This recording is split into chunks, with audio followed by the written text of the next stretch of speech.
Selamat pagi menggapai mimpi. Selamat pagi anak-anak. Pada pertemuan kali ini kita akan membahas tentang menyanyikan lagu secara solo. Sebelumnya, banyak orang yang bernyanyi untuk mengungkapkan rasa gembira, sedih, dan syukur. Ada pula juga bernyanyi untuk meluapkan emosional dalam diri untuk mengembalikan mood seseorang agar kembali normal.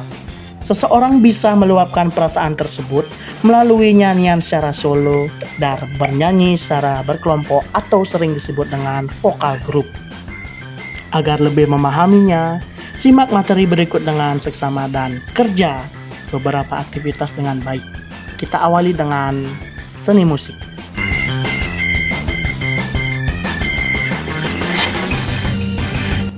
Seni musik adalah seni yang mengolah bunyi sehingga menjadi sajian yang enak didengar dan fokus mengutamakan tempo, melodi, ritme, nada, dinamika, harmoni, vokal, dan timbre.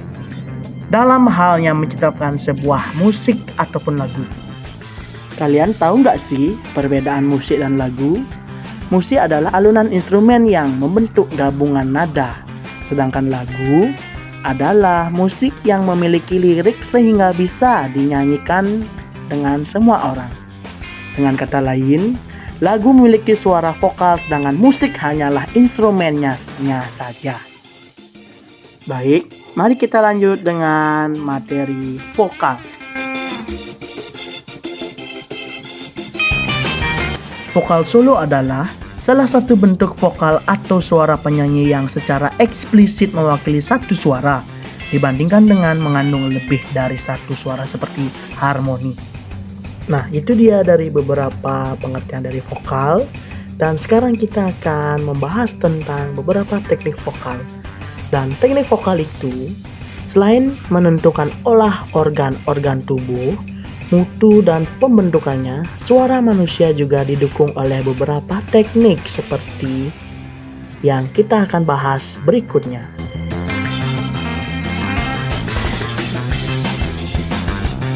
Teknik vokal dalam bernyanyi yang pertama, intonasi. Cara bernyanyi dengan sajian ketepatan nada yang berupaya memberikan suara jernih, nyaring, dan enak didengar. Yang kedua, artikulasi. Cara pengucapan kata demi kata dengan jelas dan tegas. Dan yang ketiga, resonansi. Berupaya memberikan gema ketika suara menggetarkan objek lainnya dengan frekuensi yang sama. Keempat, pernafasan. Ada 3 bagian pernafasan yang digunakan dalam bernyanyi vokal solo. Yang pertama, pernafasan dada, pernafasan perut, dan pernafasan diafragma. Yang kelima, improvisasi. Sebuah teknik dalam menciptakan sesuatu secara spontanitas. Yang keenam, ekspresi. Sebuah pengungkapan atau proses penyampaian perasaan seseorang. Yang ketujuh, phrasing. Berupaya ketika pemenggalan kalimat secara tepat dalam bernyanyi. Dan yang kedelapan, sikap badan. Yang pertama yaitu posisi kepala harus tegak. Yang kedua, posisi tulang punggung lurus tegak. Dan yang ketiga, posisi kaki terpencang kukuh di lantai.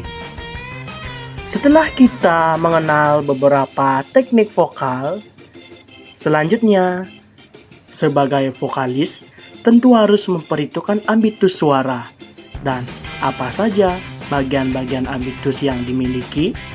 Mari kita awali dengan definisi tentang ambitus.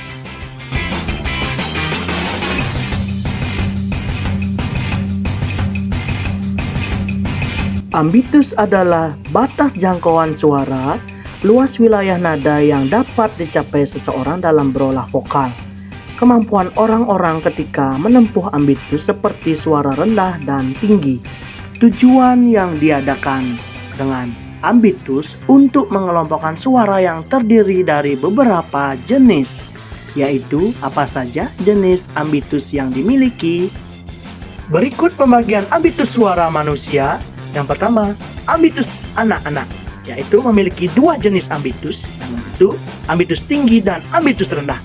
Berikutnya, ambitus perempuan, memiliki 3 jenis suara, yaitu sopran, tinggi, mezzo-sopran, sedang, dan alto, rendah. Dan yang terakhir, ambitus laki-laki, memiliki 3 jenis suara, yaitu tenor, tinggi, bariton, sedang, dan bass, yaitu jenis suara rendah. Nah, itu dia dari beberapa ambitus suara yang dimiliki oleh manusia. Dan kini, ketika kita melatih vokal, yang terpenting adalah untuk tetap bersabar dan konsisten selama latihan. Banyak orang tidak sabar dan konsisten ketika berlatih bernyanyi dan akhirnya melakukan lebih banyak kerusakan daripada kebaikannya. Dan kali ini kami akan memberikan beberapa tips untuk melatih bernyanyi vokal solo berikutnya.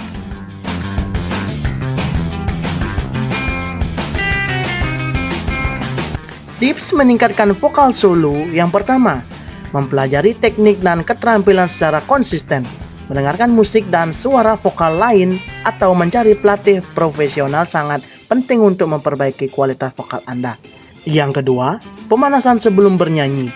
Pemanasan vokal sebelum menyanyi sangat penting untuk mengurangi cedera otot vokal dan menjaga kualitas suara sepanjang latihan dan penampilan. Dan yang ketiga, merekam vokal solo Anda secara teratur. Merekam suara vokal solo Anda akan membantu Anda meninjau kemajuan Anda dan mengidentifikasi area mana yang masih perlu ditingkatkan. Nah, sekian dari beberapa pemaparan tentang materi menyanyikan lagu secara solo atau tunggal. Dan kalau kamu rajin latihan, pasti cepat bisa. Kalau belum bisa, ya banyak berlatih. Terima kasih, semoga kalian bisa mempelajarinya. Enjoy!